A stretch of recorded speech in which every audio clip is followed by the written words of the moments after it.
If you know me, you know my favorite video game of all time is The Legend of Zelda Twilight Princess. Twilight Princess has been my favorite game in the Zelda franchise for years and more recently became my favorite game of all time. Twilight Princess was released in November of 2006 for the Nintendo GameCube and Wii. Twilight Princess HD Edition was later released for the Wii U in March of 2016. I first picked up the game when I was very, very young, probably around 5-ish, on my uncle's Wii back in, let's say, 2013 or 2014. Ever since then, I've been obsessed with the game. I later picked it up for the Wii U around 2021 and had my first full playthrough of the game. I fell in love with the Zelda series with Ocarina of Time and Breath of the Wild respectively, but Twilight Princess kept that flame burning for years to come. I recently discovered that Twilight Princess actually had a manga made by a super duo, Akira Himekawa, who's actually two different people under one alias, which I think is pretty interesting. The Twilight Princess manga adaptation makes the best part of the game, which is the story, even better by giving every side character more emotion and backstory. In this video, I will be discussing the first 2 volumes of the manga, with more on the other volumes coming soon. We start off this story with an explanation of the Light and Twilight worlds and how they came to be. We meet Midna and the Twilight Kingdom and its backstory. This is something that we really don't learn much about in the game, and the very little of it that we do learn is towards the end of the game where the player is less likely to focus on the dialogue. I personally think that this is one of the things that Himekawa did right, by giving more of an explanation as to why the Twilight end up the way they do and how Zant manipulates it all. It shows how Midna retaliated against Zant and how she ended up becoming the imp we all know and love today. The next chapter, we get an introduction to the great village of Ordon. In my opinion, Ordon feels much more lively in this adaptation and it doesn't feel like I want to leave it right away. Although the introduction, same as the game, drags on in the manga, but I don't completely dread it like I do in the game. It's mostly due to how Link interacts with everybody in the village. In this version, Link can talk, which is something that usually doesn't happen, but this is a good thing. In the game, Link has a ton of emotion that we can see with his facial expressions, and I feel like the only thing missing was dialogue, and with the manga, we get that. Link in the manga acts sort of like an older brother to all of the children in the village, and I feel as though he has a better connection with all the townsfolk in general. Link is also sort of a joker in the manga. It really reminds me of Jonathan Joestar from JoJo's in a way because he kind of jokes around and stuff, but when it's time to get serious, he really gets serious. I think another good thing is that Link in this story has a much better connection with the village children than in the game, especially Colin, as he acts sort of though like Colin is his little brother, and his goal is to protect him and the rest of the children by any cost. Also, something in the manga is that Link gets a much needed backstory that I feel like makes up for some of the absence of a backstory that we usually get from Link. It makes him feel more human as opposed to a character that just sort of spawned in with no rhyme or reason. I won't go much into detail on his backstory, but just to sum it up, he grew up on the edge of Hyrule in a town where all the men grew up to be warriors that protected from invaders. But when the time came, he sort of just chickened out and ran away from his town, leaving it and ending up in Ordon, where he became a farmhand. But nobody but him knows of this backstory until later on. After we get sort of this introduction to everybody in the town and Link and his backstory, we get the scene where all the children run off with Epona, and then Ilia gets captured, which all happens in the game. But something in this volume that we learn quickly is how much more graphic it is compared to the game. I won't spoil much, but Link gets his arm chopped off. At the end of this volume, we see Link go into the Twilight and meet Midna for the first time.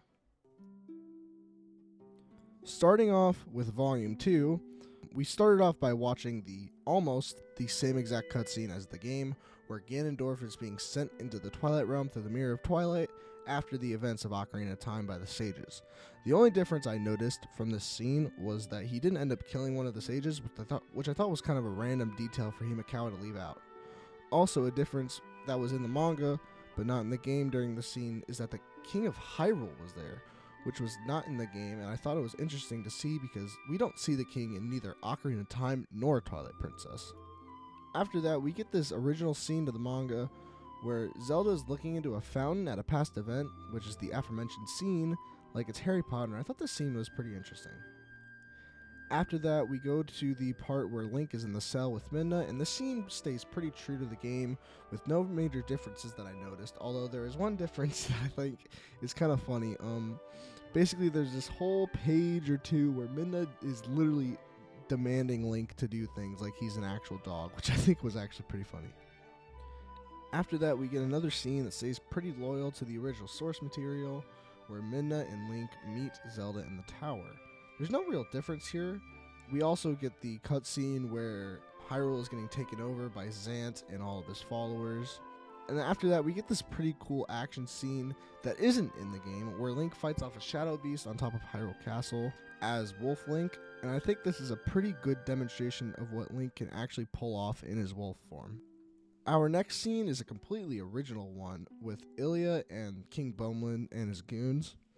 Basically, we learn that Ilya is being held capture by King Boumlin, which actually happens in the game, but we get this whole scene outside of the game where Boumlin is trying to convince Ilya to be on his side, but Ilya will not listen to him, and she just keeps saying that she needs Link to save her.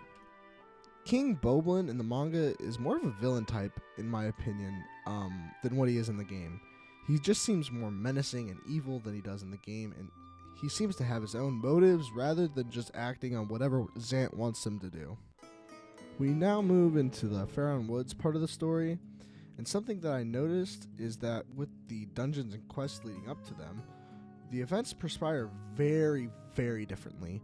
Instead of finding Ook, the evil monkey, inside of the Forest Temple, we rather meet him outside, and he's actually part of the Tears of Light part of the game. Basically, if you've never seen or played Twilight Princess, there are 3 sections in the game where you have to run through Twilight as Wolf Link and collect Tears of Light by killing Bugs of Light. Once you do that, you return to Human Link, and then you are able to go into the dungeon and complete it. In the manga, Link actually fights Ook in his wolf form. Ook has a bug of light on his back, and once he defeats Ook, he gets the final Tear of Light and gets teleported back to the Faron Spring with his cool new green getup that we can't even see because the manga's in black and white only. Speaking of how the events perspire differently, once Link enters the dungeon, he's actually greeted by the Gale Boomerang, which is left on the ground by Ook after their encounter. Then, once he collects that, we get straight into Phase 2 Diababa, skipping the entire dungeon and Phase 1 of Diababa. Man, I wish I could just skip every dungeon in the game, especially Lake Bed. Anyways, we get this really cool action scene with Link and Diababa, and after that we collect the Fused Shadow. Wait, what? So you're telling me they renamed it to the Shadow Crystal? For now, I'm just going to call it the Fused Shadow like it is in the game, not the Shadow Crystal.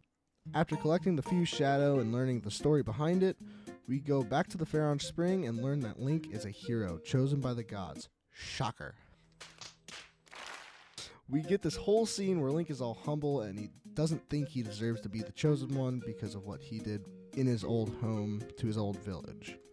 Midna calls him out on this and says that he deserves to be chosen, which I think is one of the many cute moments that this duo share throughout the story and are going to share later on.